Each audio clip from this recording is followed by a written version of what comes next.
부동산 시장의 그 기능을 보시면은 이 시장에서 우리가 수요 공급에 의해서 우리가 가격이 결정되죠. 자, 이 수요 공급에서 가격이 결정됐을 때 이 토지는 부증성의 특성에 따라 토지는 한정되어 있습니다. 그렇기 때문에 이 한정된 토지를 우리는 가격에 따라 수요자에게 우리가 배분되는 기능을 가지고 있습니다. 이 자원 배분의 기능을 하나 가지고 있고요. 두 번째는 교환의 기능을 가지고 있습니다. 이 가격이 결정되면은 우리가 이 매도자, 매수자 사이에 화폐, 현금과 부동산이 교환되는 기능도 가지고 있고, 또 부동산 경기 침체에 시에서는 우리가 부동산 평가를 통해서 또 부동산 맞교환도 나타나는 경우가 있습니다. 이 교환의 기능을 가지고 있고, 또 세 번째는 의사결정 주체인 주택건설업자라든지 투자자, 매도자, 또 매수자들에게 우리는 정보를 제공해주는 기능도 가지고 있습니다. 자, 그리고 또 우리는 가격 창조로서의 기능을 가지고 있는데, 자, 이런 의미겠죠. 이 가격이 이렇게 주어졌습니다. 이 가격이 주어졌는데 매도자가 처음 불러본 가격이 예를 들어서 우리가 5억이고 매수자가 처음 불러본 가격이 3억이다. 자, 그러면은 가격 차이가 크기 때문에 거래 계약이 체결이 안 되죠. 자, 그래서 이 공인중개사가 매도자, 매수자 양쪽에 부동산에 관한 정보를 제공해 주면은 이 매도자가 제안한 이 가격은 우리가 파괴되면서 수정이 돼요. 그래서 점점 우리가 매도자가 제안한 가격은 이렇게 하락을 합니다. 자, 그리고 매수자가 제안한 가격은 점점 오르죠. 자, 이렇게 오르게 되는데, 자, 이렇게 돼서 점점 어떻게 되냐?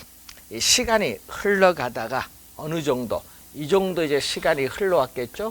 시간이 흘러왔을 때 T세타다.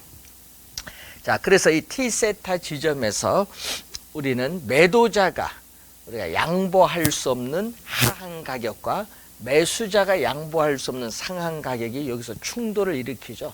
그래서 이 4억에 우리가 가격이 형성이 되는데, 이걸 가격 형성의 기능 또는 가격 창조로서의 기능이라고 하죠.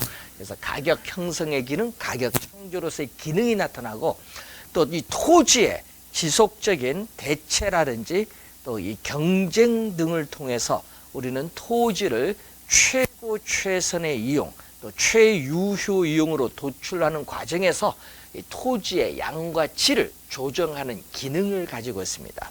그리고 또 시험에 많이 나오는 게 거기 토지 이용의 유형을 결정하는 기능을 가지고 있는데, 자, 이 우리 경제 활동 주체에 있어서의 이 지대를 지불할 수 있는 능력에 따라 토지 이용의 유형이 결정된다. 그래서 도심으로부터 거리가 멀어질수록 점점 우린 지대는 낮아지기 때문에 주거용, 상업용, 주거용, 공업용의 순으로 토지 이용의 분포가 나타납니다. 이렇게 이 지대를 지불할 수 있는 능력에 따라 토지 이용에서의 유형을 결정하는 기능을 가지고 있다. 자, 여러분이 그 7번 지문이요, 가끔 시험에 이제 자주 출제되는 지문이다. 이렇게 보시면 되겠고, 이 81페이지 보시면은 이 토지의 특성에 의해서 일반 상품 시장과는 다른 이 부동산 시장의 우리가 특징이 나타나는데, 이 특징이 우리가 가끔 또 시험 문제에 우리가 출제를 하고 있습니다. 작년에도 또 출제를 했는데 여러분 자주 나오니까 좀 주의를 또 우리가 해두셔야 될 우리가 부분이죠. 그래서 상당히 중요한 또 내용입니다. 이 토지의 특성으로 인해서 토지 특성으로 인해서 일반 상품과는 다른 우리가 부동산 시장의 특성이 나타난다. 자, 이 토지의 특성으로 인해서 일반 상품 시장과는 다른 부동산 시장의 특성이 나타나는데, 자, 토지 특성에 있어서 우리는 부동성이 나타나죠. 부동성. 자, 이 부동성으로 인해서 우리는 이 토지에 대한 권리나 이익이 거래되는 관념적, 공간적 의미인 우리가 추상적 시장이 형성돼요. 자, 토지에 대한 권리나 이익이 거래되는 이러한 시장입니다. 그러다 보니까 이 토지에 대한 각종 자료를 수집을 해서 우리가 분석을 해야 되는 이 정보 활동, 이 정보 활동이 우리 강조가 되고 있는 그러한 시장이 되겠습니다. 자, 그리고 토지는 이 3차원의 공간 덩어리입니다. 그래서 이 공간적 작용 범위가 일정 지역에 한정되는 경향이 있는 또 국지적 시장을 형성한다. 자, 여러분 토지가 속해 있는 지역 범위 내로 형성되는 국지적, 우리는 이 지역, 우리가 시장을 형성을 한다는 얘기죠. 국지적 지역 시장. 이 지문은 시험에 우리가 자주 출제가 되는 내용이죠. 국지적 지역 시장이 형성되기 때문에 토지가 위치하는 현장에 임해서 우리는 확인을 해야 되는 임장 또 활동이 또 강조가 되고, 이 국지적 시장이라는 것은 전국적인 그러한 시장이 아니라는 것을 유의해 두시면 되겠죠. 국지적 시장인데, 이 부동산 시장이 우리는 마케트라고 우리가 한다면은, 예를 들어서 이 부동산 시장은 용도, 이 부동산 시장을 용도에 따라 주거용 부동산 시장, 상업용 부동산 시장, 공업용 부동산 시장으로 이렇게 나눌 수가 있어요. 이 나누어진 이 각각의 시장을 우리 뭐라고 하냐면은 서브 마케트라고 해요. 서브 마케트. 이 부분 시장 또는 이 하위 시장이라고 합니다. 서브 마케트, 부분 시장, 하위 시장이라고 하는데, 자, 그래서 이 부동산 지금 이런 예처럼 부동산의 용도에 따라, 그리고 또 권리 형태에 따라 부동산 매매 시장 또는 임대차 시장으로 나눌 수 있죠. 또는 위치가 고정됐기 때문에 이 위치에 따르는 이 지역별로 전체 부동산 시장을 이렇게 여러 개의 시장으로 나누어지는 이 형상을 우리는 시장의 분화라고 하죠. 이 시장의 이 분화로 인해서 우리는 부분 시장 또는 하위 시장이 형성이 됩니다. 자, 이 지문은 우리가 19회 시험에 또 우리가 출제를 또 했던 지문인데 좀 주의해 두시고, 특히 국지적 시장 거의 매년 출제되는 상당히 중요한 용어입니다. 잘 기억을 해 두셔야 됩니다. 그래서 여러분이 부분 시장 또는 하위 시장별로 경우에 따라서는 시장의 불균형을 초래할 수도 있는데, 자, 여러분 전세 시장에서 전세 공급은 별로 없는데 전세 수요가 많아서 전세 시장에서 수요량과 공급량이 다른 불균형을 또 초래할 수도 있습니다. 이 국지적 시장과 관련된 내용이고요. 자, 이러한 이 부동성으로 인해서 토지 이용에서의 외부성, 외부 효과가 나타난다. 토지 이용에 있어서의 외부성 또는 우리가 외부 효과가 발생한다는 얘기죠. 자, 이 토지 이용에서의 외부 효과가 발생한다는 것은 어떤 의미냐면요. 토지는 위치가 고정되었는데 그 토지를 둘러싼 외부 환경 조건의 변화에 따라서 토지 가치는 상승하는 정의 외부 효과가 발생할 수도 있고, 또는 토지 가치가 하락을 하는 마이너스 외부 효과가 발생할 수 있어요. 그래서 이 외부 효과가 나타날 수 있다. 부동성에 의해서. 자, 그리고 또 이 토지는 위치가 고정되어 있고, 또 토지에 생산비를 투입을 하여도 토지의 절대량은 증가시켜 줄 수 없는 이 부증성의 특성에 따라, 자, 토지에 대한 수요는 계속 도시로 인구가 집중됨에 따라 도시 토지 수요는 증가하는데, 이때 임야를 우리는 택지로 조성 공급하는 데는 법적인 제약이 많죠. 이 수급 조절, 수요 공급 조절에 있어서의 곤란이 생기는 거죠. 왜냐하면은 우리가 택지를 조성해서 우리는 공급하는 데는 시간이 오래 걸려요. 이 공급의 시차, 시간적 갭으로 인해서 우리는 수급 조절이 곤란하다. 수요 공급 조절해 주기가 어렵다는 거죠. 그래서 시험 지문에는 요 뒤에 있는 이 지문이 많이 나오죠. 그래서 단기적으로는 부동산 시장에서 부동산에 있어서의 가격의 왜곡, 부동산 시장에서의 부동산 가격의 왜곡을 발생시킬 가능성이 높다. 이 지문을 우리는 벌써 시험에 벌써 한 최근에 정답 지문으로 3번 정도 출제했습니다. 상당히 중요합니다. 단기적으로 가격의 왜곡을 발생시킬 가능성이 높다. 이 지문 좀 시험에 많이 나오는 지문이니까 좀 주의를 좀 해두셔야 될 지문입니다. 자, 그리고 또 개별성이 있죠. 물리적으로 똑같은 토지는 오직 하나밖에 없어요. 이러한 이 개별성의 특성에 따라서 우리는 부동산 상품, 일반 상품은 표준화가 되어서 공장에서 대량 생산을 하게 되면은 도매상, 소매상을 거쳐서 최종 소비자에 이르기까지 중간에 유통기구가 체계적으로 조직화되어 있지만은 부동산 상품은 표준화가 되어 있지 않습니다. 비표준화로 인해서 대량 생산이 안 되죠. 그렇기 때문에 도매상, 소매상과 같은 유통기구가 존재하지 않습니다. 우리가 비표준화로 해서 유통기구 자체가 존재하지 않기 때문에 우리는 시장이 체계적으로 조직화되어 있지 않다. 즉 우리가 시장에 있어서의 우리가 비조직화가 나타나죠. 시장이 체계적으로 조직화되어 있지 않기 때문에 이 매도자, 매수자가 시장에서 직접 만날 수밖에 없습니다. 그러다 보니까 부동산 거래 시에 거래 비용이 많이 들고 또 일반 상품과는 달리 부동산 상품의 가격에 대한 집중 통제가 곤란해요. 일반 상품은 우리가 수요가 증가하면 창고에서 어떻게 공급을 해주면 되는데 그렇지 않다는 얘기죠. 그래서 여러분이 가격의 집중적인 통제가 또 곤란하고 또 이러한 개별성으로 인해서 부동산 거래에 있어서의 은밀성, 비공개성이 나타납니다. 부동산 거래 내용의 사실을 공개하기를 꺼려한다. 그러다 보니까 부동산 거래에 관련된 자료 수집이 곤란하고 정보를 우리가 획득하는 데 드는 비용도 증가하고 또 정보 가치의 신뢰도도 저하되는 특성을 가지고 있습니다. 그래서 여러분 이 거래가 은밀하게 나타나는 이유는요. 부동산 소득으로부터 버는 소득은 이 불로소득이라는 부정적 인식도 많고요. 또 자금 출처에 대한 세무당국의 조사 이런 게 있기 때문에 거래 내용의 사실을 공개하기를 꺼려합니다. 자, 이 개별성과 관련이 있고 또 일반 상품과는 달리 부동산 상품은 가격이 비싸요. 가격이 비싸다 보니까 이 높은 부동산 가격을 지불할 수 있는 능력을 가진 사람만이 시장에 참여할 수 있어요. 그러다 보니까 뭐가 되죠? 소수다. 다수가 아니라 이 소수의 구매자와 판매자가 존재합니다.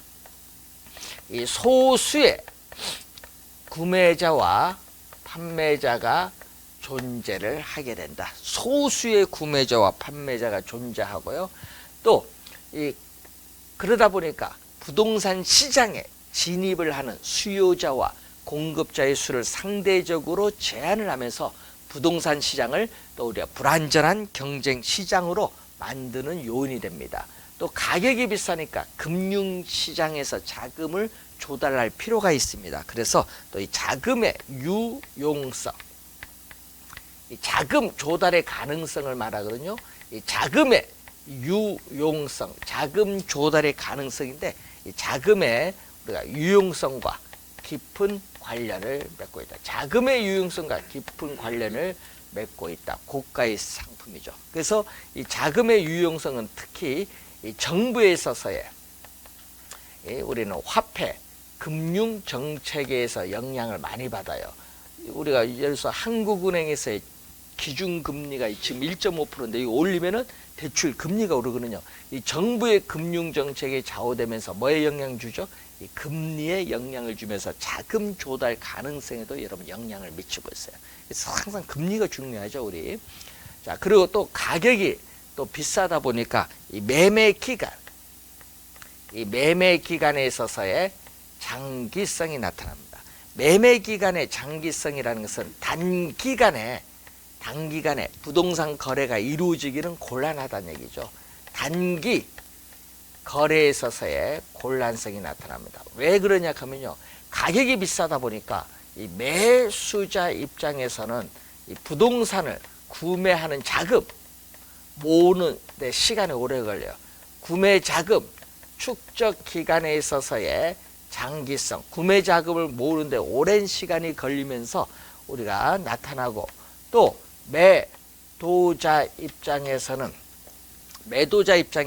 또 뭐를 가져오냐? 황금성. 자, 매도자 입장에서는 황금성에 있어서의 곤란을 가져온다. 황금성은 부동산을 처분하여 현금화하는 데 걸리는 시간을 황금성인데, 이 황금성이 곤란하다. 가격이 비싸다 보니까. 자, 그러다 보니까 단기간에 거래가 이루어지기는 곤란하다는 그런 특징을 또 가지고 있습니다. 자, 그리고 제도적인 또 여러 가지 특성이 많거든요. 이 제도적인 여러 가지 특성 등이 많은데, 그러다 보니까 또 부동산은 이 법적 제한이 많아요. 이 제도적 특성으로 인해서 법적 제한, 규제가 많다 보니까 우리가 이 부동산에 대한 수요, 공급 조절 기능이 떨어집니다. 저하되면서 또 부동산 가격의 왜곡을 발생시키면서 부동산 시장을 불안전한 시장으로 만드는 요인이 되기도 해요. 그래서 여러분이 이러한 특성들이요, 보기에 지문을 구성해서 이제 출제를 하는데, 작년 시험에도 또 출제를 또 했습니다. 시험에 자주 출제가 되는 중요한 부분입니다. 한번 정리를 우리가 해두실 필요가 있습니다. 자, 83페이지에 2번 문제 하나 보겠습니다. 자, 부동산 시장의 특성과 기능에 관한 설명 중 옳은 것은, 자, 부동산 시장은 수요와 공급 조절이 쉽지 않아 단기적으로 가격의 왜곡이 발생할 가능성이 높다. 맞는 지문이죠. 단기적으로 가격의 왜곡이 발생할 가능성이 높다. 1번 정답이 되겠고, 2번 부동산 시장의 특징 중 하나는 특정 지역에 다수의 판매자와 다수의 구매자가 존재한다는 게 틀렸어요. 여러분, 고가의 상품으로 인해서 소수의 구매자와 판매자가 존재합니다. 2번 틀렸고, 부동산은 개별성이 강하기 때문에 부동산 상품별 시장의 조직화가 가능하다는 게 틀렸죠. 아까 뭐죠? 우리 유통기구가 비표준화로 인해서 존재하지 않다 보니까 시장이 체계적으로 조직화되어 있지 않습니다. 그래서 틀린 지문이고, 4번 부동산 거래는 그 성질상 고도의 공적인 경향, 공적 하나가 틀렸죠. 부동산은 사적 재화이다 보니까 사적인 경향을 띠고 있습니다. 틀린 지문이고, 5번 부동산 시장은 국지성이 특징이 있기 때문에 동질적인 가격이 형성이 가능하다니까 틀렸죠. 부동산은 지역에 따라 부동산 가격은 달리 형성되고, 또 개별성의 특성에 따라 부동산 가격은 또 개별적으로 형성이 됩니다. 그래서 틀린 지문이 되겠고요. 정답은 1번이 정답인데, 5번 지문도 시험에 좀 잘 나오거든요. 좀 주의를 해두도록 하고요. 1번이 정답입니다. 자, 84페이지로 오시면은 효율적 시장이 나오죠. 효율적 시장. 자, 이 효율적 시장을 보게 되면은, 자, 이 효율적 시장이라는 것은 이 원래 주식 시장에서 가설의 형태로 우리가 도입이 된 겁니다. 그래서 이 주식 시장에 새로운 정보가 유입이 됐을 때 시간에 지체 없이 즉각적으로 주식 가격에 반영되는 시장을 효율적 시장입니다. 이거를 부동산에 도입을 한 건데, 그래서 정부가 어떤 지역을 신도시로 개발하겠다는 발표를 하면요, 그 지역의 지가가 급등하는 현상이 나타납니다. 이런 시장을 효율적 시장인데, 이 효율적 시장의 개념이 우리가 시험 문제 13회 시험에 우리 한번 출제를 했고요. 13회 시험에 효율적 시장의 개념 우리가 출제를 또 했습니다. 그리고 우리 관련해서 또 우리가 4회 시험, 또 15-1회 시험에 효율적 시장의 개념이 우리가 3번 출제를 했어요. 효율적 시장 개념만. 자, 그래서 우리가 공부를 할 때 효율적 시장은 가끔 여러분이 효율적 시장은 가끔 우리 지문 속에 출제되니까 좀 우리가 확인을 좀 해두셔야 되는데, 이 효율적 시장에서 시장 가치에 반영되는 정보의 내용에 따라 우리 효율적 시장을 크게 3가지로 나누고 있습니다. 자, 그 중에 과거의 정보가 있죠. 이 과거의 추세적인 정보, 이 과거의 추세적인 정보가 현재 시장 가치에 반영되는 시장을 우리 뭐라고 하냐? 약성이다. 과거의 추세적인 정보가 현재 시장 가치에 반영되는 시장을 약성 효율적 시장이라고 합니다. 근데 문제는 과거의 정보만 반영됐기 때문에 현재 공개되는 정보와 미래의 정보를 획득하기 위한 정보 비용이 우리는 발생을 하게 돼요. 자, 이럴 때 과거 약성 효율적 시장에 우리가 투자자들은 과거의 정보만 반영되는데, 문제는 이 과거의 역사적인 자료를 토대로 해서 현재 시장 가치의 변동을 분석하는 것을 이 기술적 측면에서의 분석이다. 이 기술적 측면에서의 우리가 분석이라고 합니다. 기술적 측면에서의 분석.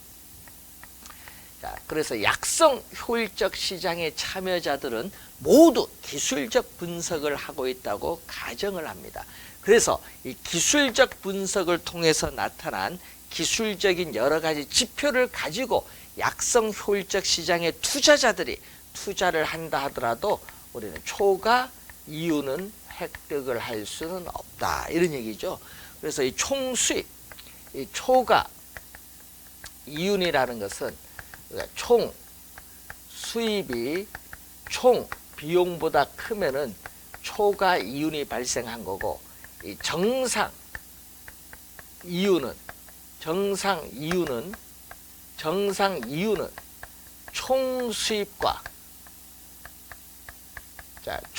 수입과 총 비용이 같다.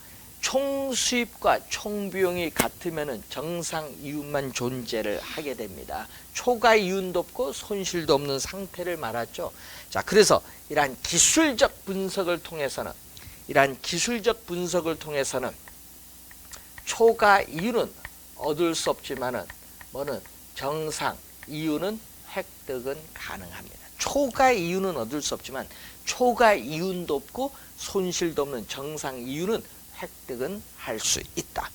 자, 그리고 약성 효율적 시장에서는 이 과거의 정보를 가지고 투자를 했을 때는 초과 이윤은 얻을 수 없지만은 우수한 정보, 약성 효율적 시장에 있는 투자자들의 우수한 정보라는 것은 현재의 정보와 미래의 정보를 말하는데, 약성 효율적 시장의 투자자들이 우수한 정보, 현재의 정보와 미래의 정보 같은 우수한 정보를 획득을 하여 투자를 한다. 획득을 하여 우리가 투자를 하게 되면은 초과 이윤은 얻을 수 있다.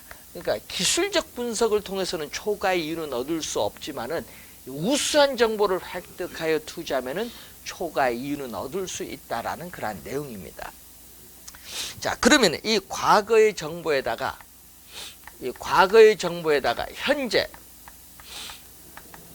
현재 공개되는 이 과거의 정보에다가 현재 공개되는 이용 가능한 모든 정보.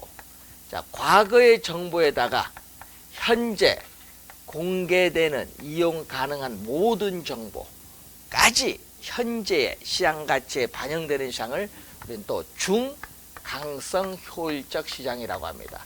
그러면 중강성 효율적 시장은 과거와 현재의 정보만 반영됐기 때문에 또 이 미래의 정보를 획득하기 위한 또 정보 비용이 또 발생을 하게 됩니다.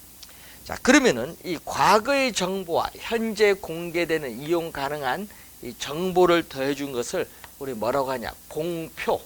공표라는 것은 공식적으로 발표된 것, 과거에 이미 발표되고 현재 공개된 걸 공식적으로 발표된 정보죠.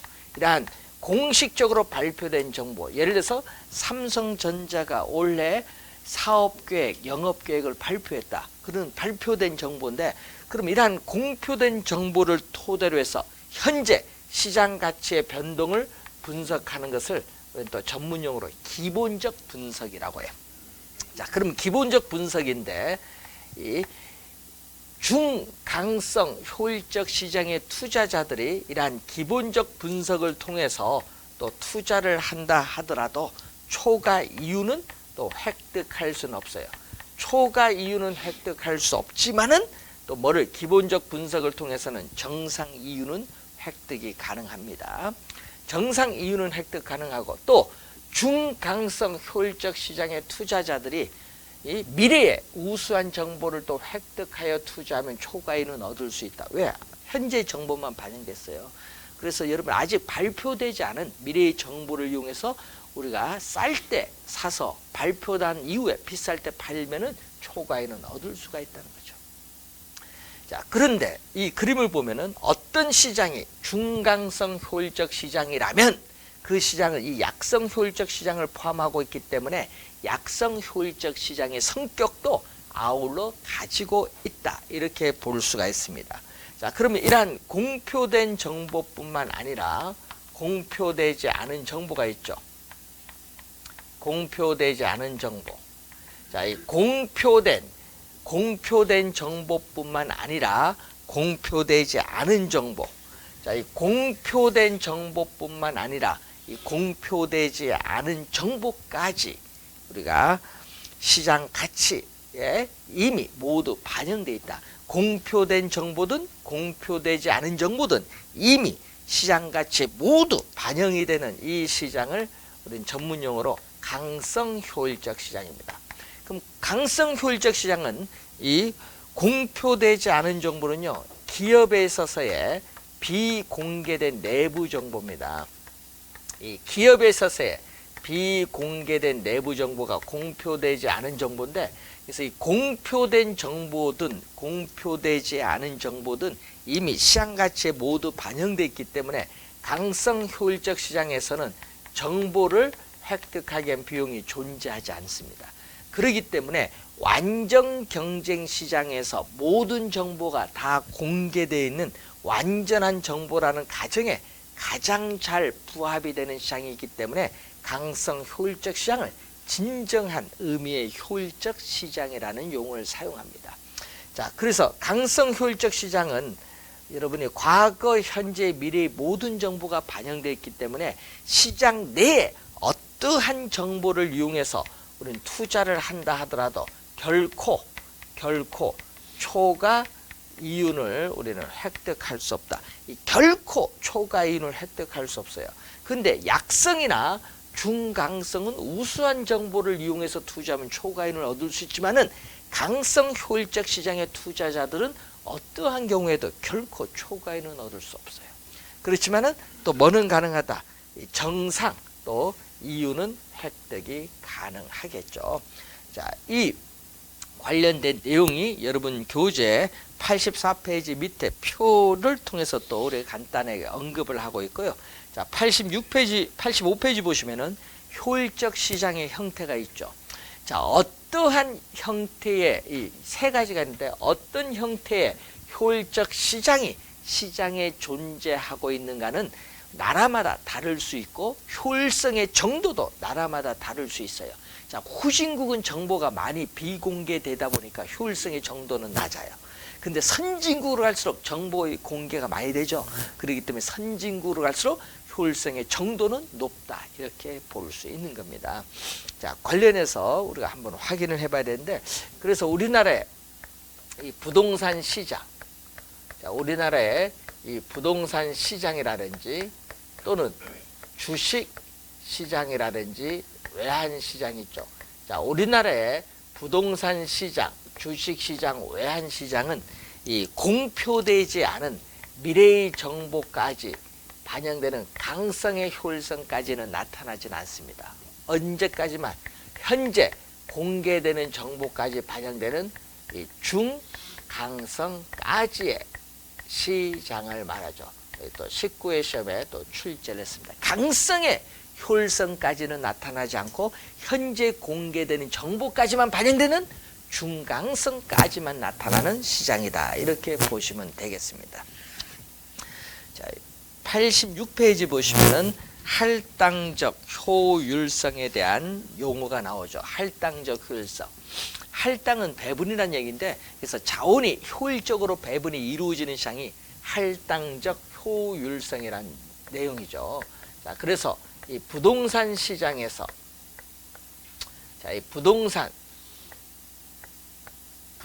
시장에서 우리가 매수자가 얻을 수 있는 임대료 수익률, 자, 이 부동산 시장에서 매수자가 얻을 수 있는 임대료 수익률이 주어졌고, 자, 이 자본시장에서,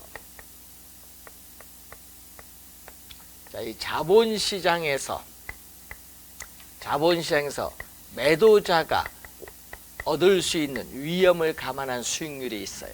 자, 그런데 지금 자본시장에서 우리가 위험을 감안한 수익률이 4%다.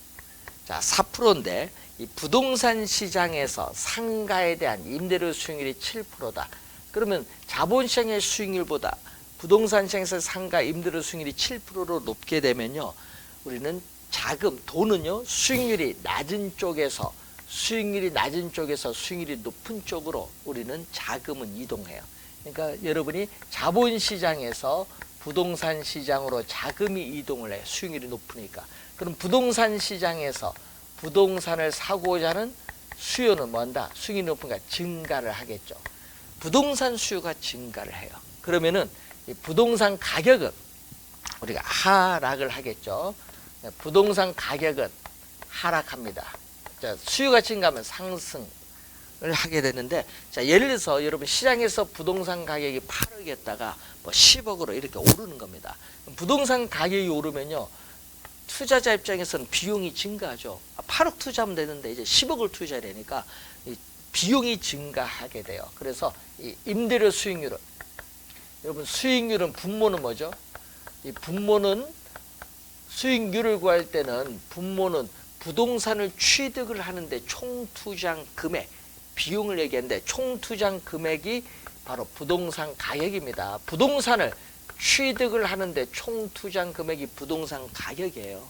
근데 부동산 가격이 오르죠. 아까 8억에서 10억으로 오르게 되면은, 오르면은 어떻게 돼요? 여러분 8억을 투자를 했는데 여러분 순수익은 1억으로 변화가 없는데, 그럼 예를 들어서 8억 투자했을 때 수익률과 10억 투자했을 때 수익률 어디가 더 높겠어요? 8억이 높겠지. 10억을 하니까 더 떨어지지. 네? 그래서 수익률은 하락을 해요. 부동산 가격이 오르면은 투자 비용이 많아지니까 수익률은 떨어져요. 그래서 7%가 점점 하락을 해요. 네? 이 7%가 하락하는데 언제까지?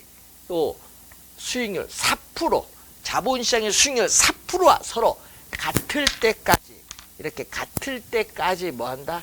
같을 때까지 하락을 하게 된다. 같을 때까지 하락을 한다는 거죠.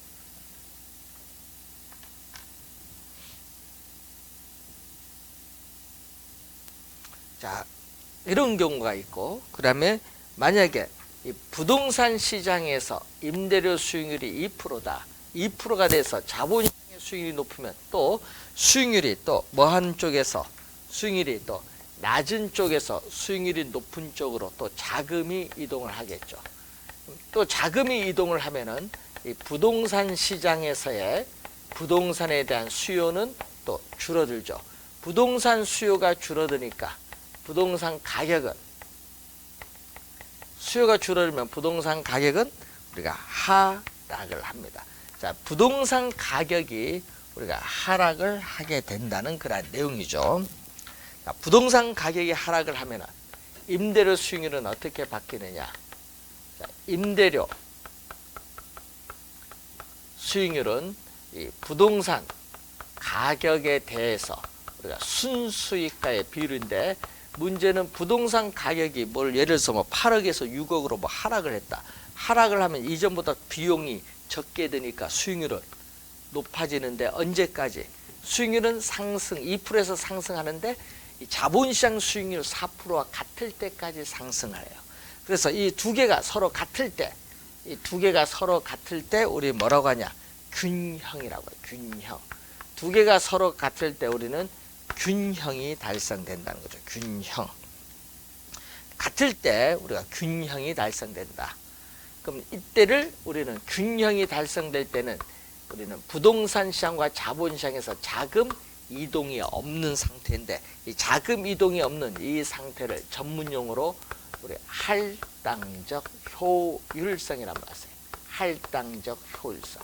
즉 부동산 투자 및 다른 투자 대안에 따르는 위험을 감안을 했을 경우에 부동산 시장에서 부동산 투자로부터 얻는 수익률과 자본시장에서 우리는 위험을 감안한 수익률, 다른 투자 대안의 위험을 감안한 수익률이 서로 이렇게 같도록 자금이 균형 있게 배분이 이루어졌을 때를 할당적 효율성이라는 용어를 사용해요.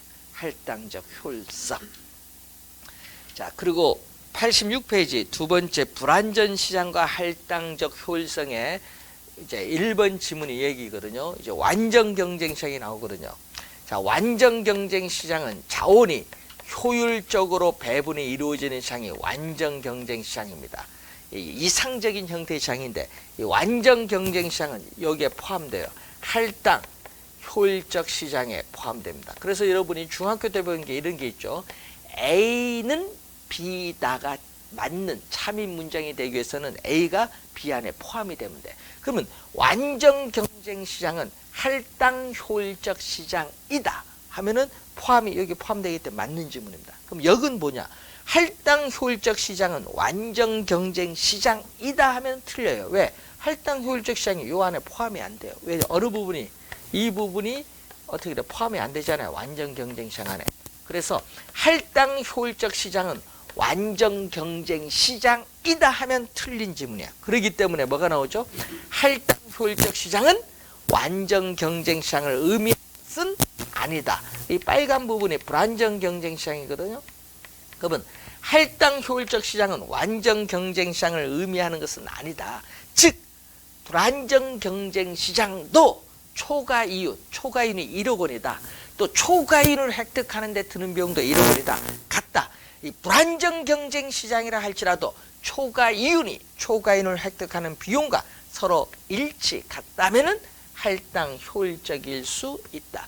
이 지문 22회 시험에 정답으로 물었죠. 자, 그래서 여러분이 거기에 86페이지 괄로 2번의 동그라미 2번 끝에 불완전 경쟁 시장이라 할지라도 할당 효율적일 수가 있다. 이 지문이 22회 시험의 정답 지문입니다. 그 지문이 22회 시험의 정답 지문으로 출제했다. 자, 세 번째, 독점은 기업의 하나죠. 독점 시장도 독점을 획득을 하기 위한 비용이 시장에 존재하는 투자자에게 동일하다면 또 할당 효율적일 수가 있습니다. 자, 그리고 네 번째 보시면은 부동산 시장에서 우리가 특정의 투자자가 초과 이윤을 획득할 수 있는 것은 또는 부동산 시장에서 부동산 투기가 발생하는 것은 시장이 독점적이고 불안전하기 때문이 아니라 할당 효율적이지 못하기 때문인데 그 4번 지문을 우리가 달리 이렇게도 쓸 수 있어요. 여러분 4번 지문을 부동산 시장이 할당 효율적이라면 자, 부동산 시장이 할당 효율적이라면은 우리는 뭐죠? 우리는 부동산 시장에서 특정의 투자자가 초과 이윤을 획득할 수도 없고 또 부동산 시장에서 부동산 투기가 발생할 수도 없다. 이렇게 또 쓸 수도 있어요. 할당 효율적이라면 가정을 했죠. 4번을 이렇게 달리 쓸 수 있어요. 4번 지문은. 자, 그리고 여러분이 시험 문제 작년에 또 출제된 게 요거 출제했거든요. 부동산 시장이 할당 효율적이라면, 즉 부동산 시장이 할당 효율적 시장이라면, 즉 어떻게 돼요? 할당 효율적 시장이라면 초과이윤도 없고 투기도 발생하지 않잖아요. 그러면은 과대평가된 부동산이나 과소평가된 부동산은 존재할 수 없다. 7번. 이 지문 작년 26회 또 정답 지문을 물었어요. 작년에는 이렇게 나왔죠. 할당 효율적 시장에서는 과대평가된 부동산, 과소평가된 부동산 존재할 수 있다. 출제했어. 존재할 수 있다 없다? 없어요. 작년 정답 지문입니다. 주의해 두셔야겠죠. 그래서 여러분 2번 지문 아까 불안정 경쟁 시장이라 할지라도 할당 효율적일 수가 있다. 이건 22회 시험의 정답 지문이고 아까 또 7번은 26회 시험에 또 정답 지문으로 또 출제했어요. 그래서 용어 우선 한번 확인을 해본 그러한 용어가 되겠습니다. 자, 여러분 교재 우리가 88페이지 보시면은 입지가 나오죠. 입지. 자, 입지라는 것은 이 경제활동 주체, 입지 주체가 차지하고 있는 점유하고 있는 장소입니다. 예를 들어서 우리 지금 공부하고 있는 건물 서 있는 장소, 학교, 병원 등이 서 있는 장소 자체가 입지입니다. 정적인 개념. 근데 입지 선정은 동적인 개념입니다. 입지 주체가 입지하고자 하는 이 입지 조건, 입지 주체가 추구하고자 하는 입지 조건을 갖춘 토지를 발견하는 작업이기 때문에 동적인 개념입니다. 입지 선정은 동적인 개념이고요. 자, 여러분 교재 89페이지에 입지 선정의 중요성이 중간에 나오는데, 부동산은 위치가 고정되어 있기 때문에 이 고정된 부동산을 둘러싼 우리가 부동산, 이 위치가 고정된 대상 부동산을 둘러싼 주변에 다른 부동산과 어떻게 잘 균형을 이루면서 입지하고 있느냐, 이 외부 환경에 적합한 이 적합의 원칙에 입각한 입지 선정이냐가 중요하고, 또 일단 어떤 용도로 한번 이용을 하면은 건물을 철거하지 않는 한 그 용도를 마음대로 바꿀 수 없어요. 여러분, 건물을 철거하지 않는 한 용도를 마음대로 바꿀 수 없는 것을 전문 용어로 뭐라고 하는 줄 아세요? 비가역성이란 말이에요. 비가역성. 비가역성이란 게 나오는데, 이 지문은 또 21회 시험에 또 우리가 출제한 지문이죠. 비가역성이라는 용어가 나오는 비가역성.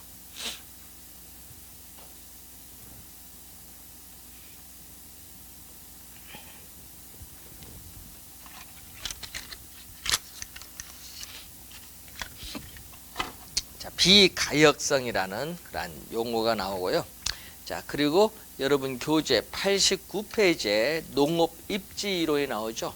자, 이 농업입지이론도 최초의 농업입지이론이 누구냐면은 튀네.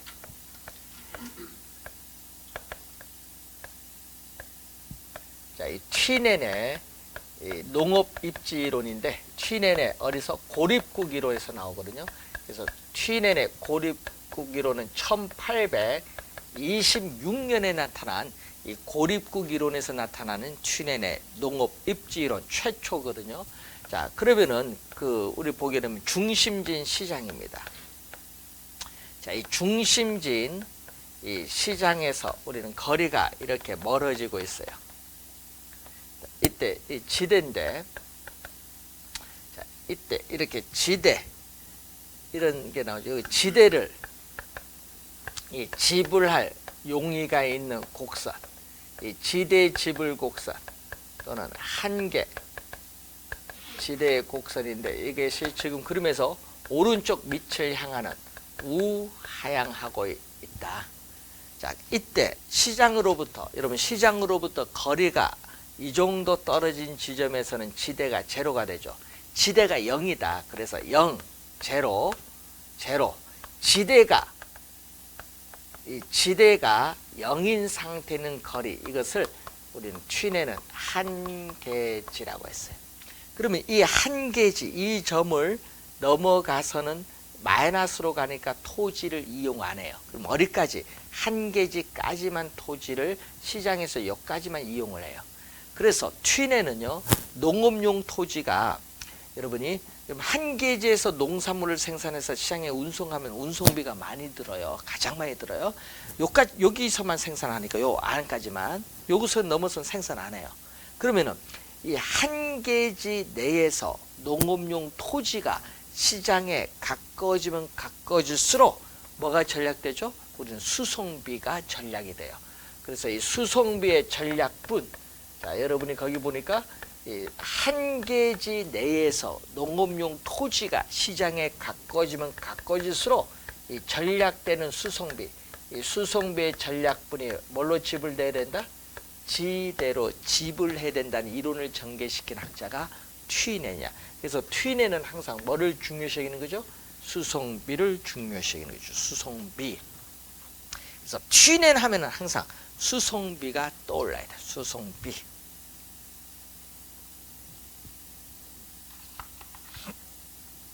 튀네 하면은 항상 수송비가 중요하다, 이렇게 보시면 되겠습니다. 자, 그러면은 이때 관련해서 예를 들어서 이런 얘기거든요. A라는 A라는 농업용 토지에서 농산물을 생산해서 시장에 운송을 하면은 한 계지에서 생산해서 운송하는 것보다 이 거리에 따르는 수송비가 전략되는데, 이 전략되는 수송비가 적기 때문에 이렇게 지대는 낮게 지불해요. 무슨지 알겠죠? 그러면 만약에 비농업용 토지에서 생산해서 시장에 운송하면은 한 계지에서 생산해서 운송하는 것보다 이 거리에 따른 수송비가 많이 전략되죠. 많이 전략되니까 지대는 이렇게 높아요. 이렇게 높은 거예요. 그래서 어떻게 돼? 이 시장 중심지 가까이서는 지대가 이렇게 높기 때문에 이 토지를 적게 이용하는 집약적인 토지용, 집약 농업이 나타나고, 시장에서 거리가 멀어질수록 지대는 낮기 때문에 토지를 많이 활용하는 조방적 토지용, 조방 농업의 형태가 나타납니다. 그래서 튀내는요, 이 중심진 시장으로부터 거리가 멀어짐에 따라 어떻게 돼요? 지대가 달라지기 때문에 재배하는 작물도 달라진단 말이에요. 그래서 튀내는 6가지 작물을 얘기하는데 작물이 달라져요. 그래서 재배하는 작물이나 경제 활동에 따라 이 지대 지불곡선, 한 개 지대 지불곡선이 달라져요. 기울기가 완만할 수도 있고 더 급할 수도 있는 거예요. 달라져요. 그리고 관련해서 우리는 이 지대는, 튀낸에 있어서의 이 지대는 시장에서의 생산물 가격, 여러분 생산물 가격의 수량을 곱하면 매상고가 되는데, 생산물 가격은 농산물 가격이겠죠. 이 생산물 가격에서 이 생산물을 생산하는 데 드는 생산비를 빼고 또 뭐를 빼주면, 시장까지 거리에 따르는 수송비를 빼주면 지대가 나오죠. 그래서 이 생산물 가격, 생산비, 수송비, 인간의 행태의 변화가 뭐를, 이 지대를 또 변화시킵니다. 자, 그러면은 이 수식에서 생산물 가격에서 생산비를 우리가 뺐죠. 그런데 이때 이 수송비는 단위거리는 1km. 자, 여러분 단위거리는요 1km입니다. 1km당, 그럼 1km당 수송비가 얼마냐? 요 수송비에 시장으로부터의 거리를 곱해주면 되는데, 이때 지대는 Y축. 지대는 Y축. 자, 생산물 가격 생산비는 A. A라는 건 뭐죠? A라는 것은 그 Y 요 절편, 예? Y 절편을 말합니다. 그 A, 이 A가 요게 A인데 Y 절편은 바로 이 생산물 가격에서 뭐를 뺀 거죠? 이 생산비를 뺀 거죠. 만약에 생산물 가격이 비싸면은 이 A점이 위로 올라가. 만약에 생산물 가격이 싸면 A점 밑으로 내려오는 겁니다. 그래서 뭐 이런 거죠. 이게 바로 요 Y절편입니다. 그런데 문제는 이때 이 단위거리당 이 수송비, 이걸 B라고 보면은 이 B는 우리가 주어주고 거리는 X축이죠. 그래서 이때 1차 함수죠. 1차 함수인데 요 B는 기울기를 얘기합니다. 이 B는 요 기울기. 단위거리당 수송비가 이 지대 지불곡선의 기울기가 되는데 1차 함수고 마이너스 기울기를 가지고 있다. 그래서 무슨 함수? 한 개 지대곡선은 마이너스의 기울기를 가지고 직선의 형태인 역선형 함수라고 해요. 그래서 이 지대 지불곡선은 역선형 함수의 형태를 띠고 있다. 이런 얘기입니다. 만약에 기울기가 하락하면 어떻게 돼요? 여러분, 단위거리당 수송비가 하락을 하면 어떻게 돼? 이 단위거리당 수송비가 하락을 하면은 이 한 게이지가 더 외곽가요. 여러분, 요 점은 변화가 없거든요. 예? 단위거리당 수송비가 하락하면 Y절편은 변화가 없는데 이 점을 기준으로 해서 이렇게 우측으로 회전 이동해요. 그래서 한 게이지가 어디서 이렇게 더 외곽으로 연장되면서 재배 면적, 수송비가 하락하니까 재배 면적도 더 어떻게 돼요? 확대가 된다는 것을 우리는 알 수가 있습니다. 요 튀낸의 이론인데 최초거든요. 그래서 시험에 자주 출제되는데 요 수식 이용한 계산 문제는 21회 시험에 출제되었고, 그 아까 거기 여러분 교재에 그 번호 1, 2, 3, 4, 5 나온 내용은 그 내용에 관련된 문제는 또 13회 시험에 또 한번 출제를 했습니다. 그래서 자주 나오기 때문에 확인을 좀 해두셔야 되는 부분이 되겠습니다. 최초니까 중요하고요. 그리고 여러분 90페이지 보시면은 주거지 입지 선정인데, 여러분 주거지는 우리나라는 고대 삼국시대로부터 내려온 정통적인 풍수지리 사상에 근거를 하기 때문에 시험에 출제를 하지 않거든요. 그런데 그 91페이지 보시면 개별 가구의 주거 입지 결정돼, 여러분 개별 가구가 도시 내에서 어느 장소에 주택을 입지하는 것이 가장 좋은가, 즉 주택을 소비함으로써 얻는 만족인 효용을 극대화하기 위해서 도시 내에 어느 장소에 입지하는 것이 좋은가, 두 가지 요인에서 영향을 받는데, 거기에 보면은 주택 서비스라는 용어가 있거든요. 주택 서비스는 주택이 소유자에게 제공하는 만족, 효용입니다. 그럼 이 주택 서비스에 대한 가격을 우리는 다른 말로, 여러분이 주택 서비스 가격은 여러분 정책이론 가면 많이 나오는데, 주택 임대료 또는 주거비용. 그럼 여러분 문제 풀다가 주거비용이라는 용어가 나오면 빨리 뭐라고 한다? 주택 임대료다. 주택 서비스 가격.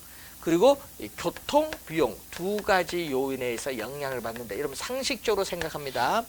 자, 도심에만 사무실이 있다고 가정을 했을 때, 자, 주택이 도심에 가까울수록 이 주택 임대료는 비쌉니다. 주택이 도심에서 멀어질수록 주택 임대료는 싸요. 그건 상식이죠. 그런데 주택에서 도심으로 사무실 출근하는데, 주택이 도심에 가까울수록 도심으로 출근하는데 교통비용은 적게 들어요. 근데 주택이 도심에서 멀리 있으면은 도심의 사무실로 출근하는데 드는 교통비용은 많이 든다는 것을 또 상식적으로 판단하시면 되겠습니다. 자, 그 내용 관련해서 보는 건데, 여러분 주거 입지는 그리 중요한 것이 아니에요. 여러분 시험과 관련해서.